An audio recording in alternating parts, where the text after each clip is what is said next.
Here is on the pictures, well, designed and drawn by this Chinese-German Liu Yan, who's lived in Germany for many years. She was born in Beijing, but she lived in Germany for a long time, and she's designed this series of pictures just to show the differences of lifestyles in China and versus, I guess, in Germany, or maybe in a broader picture in Western countries. Mm-hmm. We've had several episodes on that, but so how many are we going to do?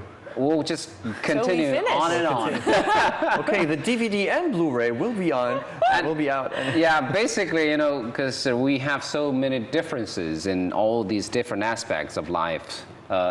Chinese, Western, and when we say Western, I mean it's a broad sense, but basically when we compare Chinese lifestyle with Western lifestyle, there are always the differences to talk about. Yes. So let's just get started with today's first picture. Well, I think I know what it is. So this looks like a sound graph. Yes. I would say Chinese people are loud, or the Western people are quiet. I think that is what it is, but it can be two things actually. Yeah. I think what it means is about Chinese people talking louder than most Westerners, which is a fact. On average. Which is on average definitely a fact. Yeah, it's relevant, but basically what it says is in restaurants. Oh, it's even more a fact. Yeah, Chinese restaurants are loud. Heat and noise, 热闹. That's what, it comes back to that, you know. Yeah, I mean, exactly. Because we say this is if you go to a restaurant to have a meal with our friends, and that's the moment, the relaxing moment, to enjoy yourselves, and you know, talk to your friends and how loud it could be, and that's your moment, that's your place. Whereas with your friends. We actually think the same way, but the outcome is totally different. We think, well, this is a relaxing moment. We should have peace and calm.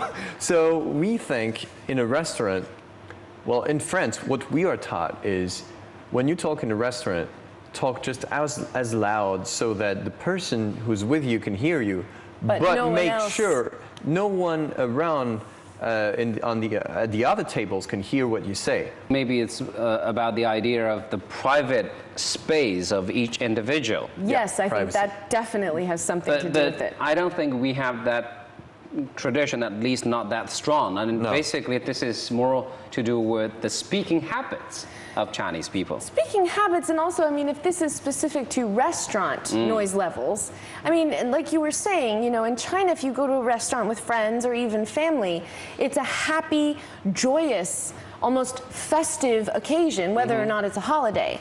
And a lot of times in China, how that kind of festive atmosphere is expressed is in noise. And also, you have to have the noise. One thing that a lot of Westerners, when they criticize this form of, and also the Chinese people who live abroad, very often, I wouldn't be surprised if this woman preferred the Western way too. She's living in the West. She might also be criticizing this, but we have to consider that in China most of the time, we invite a lot of people. And as we were saying in the previous show, maybe I invite you and Xiaojun, but at least if I invite you, you obviously can take your husband with you. And if I invite you, you obviously can take your wife with you without even telling me. I mean, sometimes you will tell me still by politeness or to be sure that I can make sure of the number of seats I book for. But in China, you will have more tables with at least 4, 5, 6, 7, 8 people, whereas in the West, we have a lot of small groups. So obviously, and you're standing anyway for receptions. Well, receptions is another thing. But obviously, Chinese people, if it's 2 of them, they're not going to be loud either. No, that's true. But you know, there is the new development. I mean, it really depends on where we're talking about. I mean, different styles of restaurants. Restaurants of different styles, Western restaurants, and we have this belief when you're in Rome, you do as Romans. That's exactly what we mean in many cases. So if it is a Western restaurant where everyone expected to be talking more quietly in the Western way with a sense of private space, then we tend to do that. But if you're going to a very much local restaurant, a Chinese restaurant, when you don't have that norm, when everyone is talking loud and happily, being together with their friends, and we do it this way. It's just right to do so. And also, when you're in this kind of environment, you don't want, even when you're inviting, I'm sure you're inviting 10 people for dinner, you don't want everyone to be quiet. No. Because you're going to feel that, oh, everyone's getting bored at my, I invite everyone. And of course, well, it goes back to what we were saying, I think, last show about how in a gathering in China, the host will make people, oh, I hear you can sing us a song. There's always something going on to try to have the sort of festive atmosphere or, a happy, loud moment. Yeah. And we don't want this 冷场 or the cold moments. Exactly. Or silent moments. Exactly. Yeah, but if we go back to the receptions in your countries and Western countries, it's always noisy too. With the music, with the talking. Pretty noisy. Yes. Exactly. Absolutely. So it's just different places, different occasions we have the different levels of noise. Yes, different behaviors. Exactly. Let's just move on to the next one. In West China, they drink tea. Okay. In the West, they drink soda. Coke. Yeah. Soda. Soda. Okay, but No. this is this is what I thought it might be, but according to the original subtitle for this picture, it says it's drinks for stomachache, which I don't quite agree upon. Then it is Coke, because Yep. Coke syrup. Originally, before Coca-Cola existed, Coke syrup was used to treat upset stomachs. Yes. In the West. My father has been advised by So doctors Coke too. can be used as kind of a medicine. Yes. Yes, but my mom always did this when I was a kid.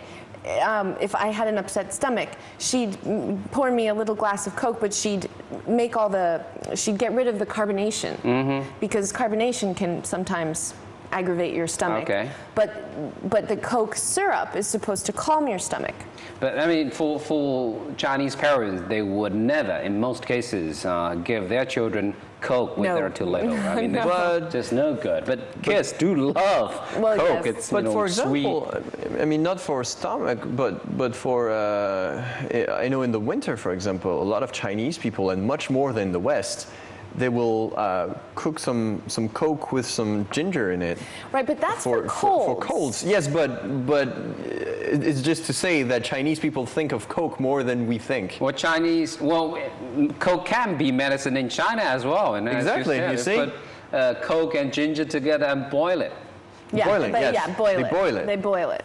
So Yeah. the ginger goes into the Coke. Yeah, but basically, what I get from this picture is really more about Westerners drink a lot of, I don't know, Coke or soda. Or maybe cold beverages versus hot beverages. And Chinese. That's more interesting. Yeah, as a China is topic. more. China is more a tea country. We drink a lot of tea, and there is a very interesting story. And basically, what drinks you would serve if a friend comes to visit you at your house. So in Japan, they wouldn't even ask. They serve, basically just tea.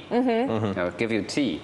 And in Western countries, you would ask, tea or coffee? Right, or I have A, B, C, D. What would you like? Exactly. And you would say tea or coffee. In Japan, in China, you would be asked, okay, what would you like? And the answer in many cases would be anything. Yeah, whatever's easiest. Or, Whatever, I'm okay. Yeah, 什么都行. It Doesn't sounds matter. easy and simple, but when you say anything, what exactly that is? And there was actually a brand of ice creams that around 10 years ago came out with with an ice cream which Called anything, was or whatever. anything, 随便. That was the name of the ice cream because people you said, what will you have? Anything? Well, actually, that's the name of a dish as well in restaurants. You can get fried 随便, which is fried anything, which is just a bunch of vegetables. So, okay. So- I'm just curious on what exactly is in there when you say anything or Just whatever. a bunch of vegetables. This is the real cultural difference. But I was yes. going to say, though, usually, though, if your host in China says, what would you like to drink? And you say, oh, anything's fine.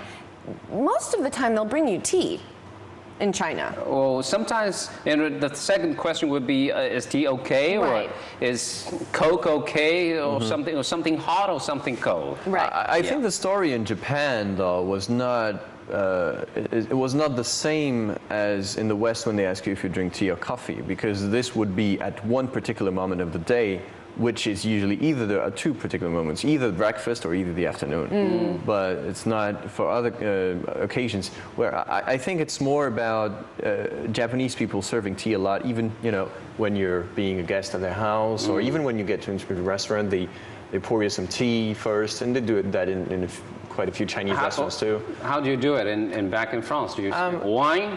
First of all, Yes. there's one thing that has to be given to you in any restaurant. You can ask for water. In France, it's illegal for a restaurant not to give water. Okay. You cannot. I know that in Beijing, I asked my girlfriend who's in the business and asked, "Is there any law to say that you can ask for how do you call this kind of A carafe? A carafe. Water? Yeah, you say carafe too. Yeah, Okay, yeah. so it's a carafe. It's tap water.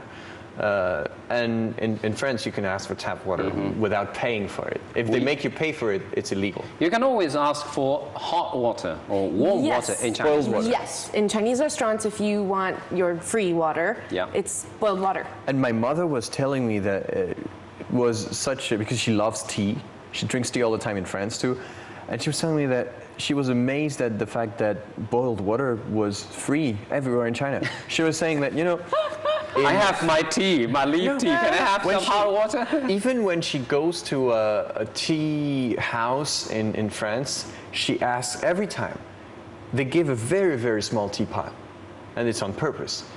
And it's very hard to ask for more boiled water. But that's what the business is about. And I if know. you bring your own tea. But they want, and you have a lot of people who actually, when they don't have enough tea, will think, okay, well, I have to get a new one and buy a new one because the leaves will be new and it will be better. And I think they force people into thinking like this, whereas Chinese people will drink out of the same bunch of tea leaves until Multiple times. until there is nearly no taste, and then change it maybe. But Right. it's a different tradition. Well, I mean, when it comes to tea, we always have so many stories to Oh, share. yeah. Okay, better short break, and when we come back, more pictures to show you. And welcome back to Crossover, and you've got another story to tell about tea or what? It's about boiled water. Okay. It's a very good piece of advice for anyone who has a small hotel in the West. If you want to attract Chinese tourists, just right at the front door, we have boiled water in the rooms. But don't they have a boiler? I mean, No, No, not no. necessarily. No? No. No. Whoa. And you see that in many hotels in Paris. Some do, but not all. Not all. Not all So the hotels. way Boiled to water is so important for Chinese people. Last time I told this story, it was I was with my friends at the Paris airport, and we were, hungry and wanted to have something Chinese. It's the instant noodles. So we have those boxes, with the dried noodles in there. All but you we need didn't is have hot water. Yeah, we didn't have hot water. find a place that sells coffee, and they have the big That's machines. exactly what we did. We just went up to Starbucks, one of the Starbucks, and basically what we thought was at the time, if you just go directly to the Starbucks and asking for hot water might be not that appropriate. So what we did was one of us would just go there and buy a cup of coffee, and then asked For hot water? the serviceman, can I have some hot water? And it worked. It worked? Pretty well. Oh, good. For all these boxes. You can also do something else. Ask for a cup of coffee, but say, please, I'll do the coffee myself. Give me the water and the coffee separately. And coffee back to you. Anyway, these are little jokes. Well, actually, these are the experiences. Yes. The interesting experiences of boiled water. Just how important it is. You can't imagine it. Sometimes we have this idea, perception boiled water has to be hot. Mm-hmm. But we do drink cold water. It's, Boiled? Yeah, it's Cold boiled water? Cold Yeah. water. Yeah. In summertime, we do drink cold water, so it's not always hot. Hot water, not always hot boiled water. But it's not always full of ice. No. That's a big difference in the States. We If don't- you ask we for a don't glass actually. of water, it's full of ice. It's so cold you can't drink it. No. And maybe the ice So- was once boiled water that they made. Okay. Next picture. Okay, let's just move on to the next one. Well, the most obvious example I've seen were Japanese tourist buses. And I think if it's what it means about going to touristic sites, and Europeans seeing by themselves and Asians taking more pictures. I don't know if it's what it means. Yeah, but that's what it's about. And when traveling, Westerners tend to look a lot, and Yeah. you don't really, well, sometimes you do take pictures, but basically it's about the scenes. Well, in Asia, if we say, for Chinese people, when we go to a tourist spot, we see, but at the same time we take pictures, and many cases with ourselves in it. I think especially if you're on a tour and you're only given 5 minutes in a huge cathedral, you know, Yeah. you don't have the time to really go around and look at everything the way you might Yeah. want to. So taking pictures can be, you know, a good way to get as much of it as you can, and then you can look at it and appreciate it Yeah, either you take when you this- have the time. Yeah, either you take these scenes back home in pictures, or you know, you have something to show your friends. See, this is a nice place. I've been there. You know, look, all these pictures I've taken over there. Right, Yeah, and also with pictures, you know, if I look through friends of mine, like my Chinese girlfriend's vacation photo albums, you know, she went to Malaysia recently, and she came back and showed me her pictures, and she was in a lot of the pictures of the sea, and you know, whereas if it had been me, I might have just taken pictures of the sea. I wouldn't want me in the picture. But, you know, what she was saying to me was, she said, you know, look, I stood there. I like to take people because when I'm at a very beautiful scenery, I think tons of people have taken this picture, and you can find it on the internet, and it's going to be a much more beautiful picture than better quality. Yeah, than whatever you take. Right? Exactly, because they don't have you know, professional Lanes. Of course. So for me, it's all about just taking the facial expression of my friends, or capturing the your moment. Capturing the moment. I think personally this is what attracts me with pictures. Yeah. Otherwise, I don't take pictures of sceneries. But I guess the habit of taking pictures with ourselves in these pictures has a lot to do, especially in China, with the history. Because you know, in the old days, and if we go back, say, 20 years ago, to have a camera, not to mention a digital camera, to take a picture was a big deal. It is a big deal, and sometimes we had to go to those photography Studios, right? to take pictures of yourself for maybe a birthday celebration, or maybe with all these family members when they're traveling, they're tourists, but they're very well dressed in suit and tie. And you know, it's because it is a big thing for them to travel, and they want to look smart in the pictures. And sometimes it's not that comfortable, you know, to walk long distance. But again, and this has a lot to do with history. I was on the Great Wall last month, and there was a woman in a dress. It was a very hot day. In a dress, High heel? pearl necklace, high heels, For Great Wall. climbing Badaling, which is the steepest part of the Great Wall, of the, you know, the tourist spots of the Great Wall. Was she taking pictures? Yes, she was.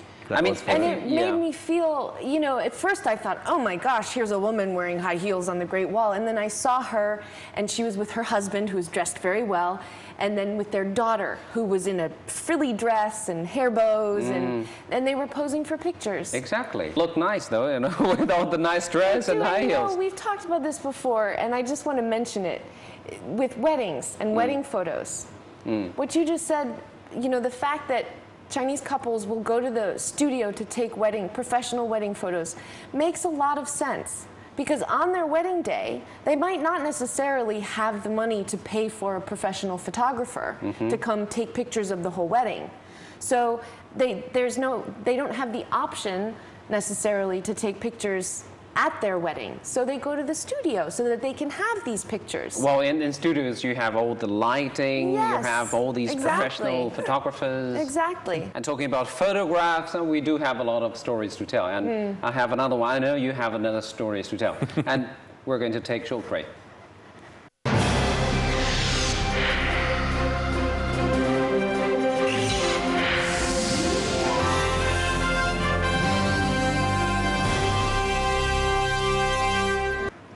And welcome back to Crossover. So Your story first. My story. Well, there's something that we see more in China, I think. It's about pictures of children, and there's this kind of service you have now in a lot of studios. You can rent all types of different clothes for your child, and a friend of mine did that for first anniversary, second anniversary, birthday of the. I'm being French. Yeah, and French it's anniversary. And he every time. He had different clothes for the child, and it's so cute. You see the 2-year-old or 3-year-old child wearing policeman, or how cute, the themed clothing. Themed clothing, or Kung Fu Master costumes, or anything. Even a friend of mine, Superman, and another friend of mine even did that for her baby when he was, I think, 6 months old. Yeah, 6 months old, and he was wearing all kinds of tiger skin, or I mean, and these days, talking about new business, photography for animals or for your pets. It's no such a big deal, not as big as years ago, to take pictures. So you wouldn't see that many people, especially young people, wearing so formally when traveling. And it's not always, we take pictures with ourselves in it. Sometimes it's basically just scenes. And you see that in photographs, old photographs, say photographs from my grandmother's age in the United States, when photography wasn't that common, at least when she was growing up. The photographs she has of herself are very stylized, studio, tinted, beautiful. So we all have those phases. Yes, of course. Whereas now it's more about capturing the moment, and anytime, anywhere. And so many times you have your own camera and you're playing with your phone, and you realize that you only have time to grab the moment with your phone. Today's phones have so great multifunctional, so powerful, and it's all more about sharing the moments with your friends, and that's why you can at any moment post your pictures on the internet. You share it with your friends wherever they might be. Yes. Okay, let's move on to the next one. More pictures to show you. And Charlotte? Okay, this one's not hard. Pale skin in China is what is considered beautiful, or what an ideal to go for. And in Germany or Western countries, maybe, to be tan or have darker skin is beautiful. So it has nothing to do with the underwear color. No. You're talking about the bikini. No. The color is different too. Julian, come on, focus. Anyway, yeah, exactly. I mean, we have different aesthetics, so we have different criteria for being beautiful. We talked about this, and being pale is just important for Chinese women, Chinese girls, and that's why we see so many umbrellas when it's so shiny. Well, all the Westerners say, well, what a fantastic weather for tanning my skin. It's true. But I think we've discussed, where does this come from? This sort of idea of tan is beautiful, or darker skin is beautiful versus paler skin is beautiful. And we were saying that in China, to have pale skin is a sign of you being able to maybe stay inside, and you're not exposed to all the labor. Yeah, to the sunshine. elements and laboring outside. Whereas I think darker skin, tan skin in Western countries, I think it's more of a recent beauty phenomenon. Is it? Yes, it's 50, a 60 years ago? sexy thing. 50, 60 years maybe. Yes, I would say that, and don't forget that back in those days, I mean, white people were still the main sort of race in those countries, and there was a lot of, inequalities or inequalities in society. And more we started to have immigration and people traveling to all different countries. And equal rights for everyone. And you could see a lot of mixed races and beautiful and a lot of beautiful skin colors. I mean, now you see a lot of the most beautiful models in the U.S. Especially. They are all from multiple origins. I remember even Jessica Alba. I think she has like I don't know how many different origins. And that's a really good point. That might also has something to do with you know, our changing views of what's beautiful. But I think also, I think you made this point when we were just talking, is that to be able to lie in the sun, go to the beach, lie by a pool, lie in the sun, is a sign of a lifestyle, wealth. a elite lifestyle. Yeah, a sort of more luxurious lifestyle. Yeah. Is the contrary as here in the tradition? Opposite. Where Yeah, you would that's say, why we wouldn't understand in many cases. And then when people see signs like that on the beach, people would just take off the you know, clothes and lie with your face down on the beach, and people would be okay. And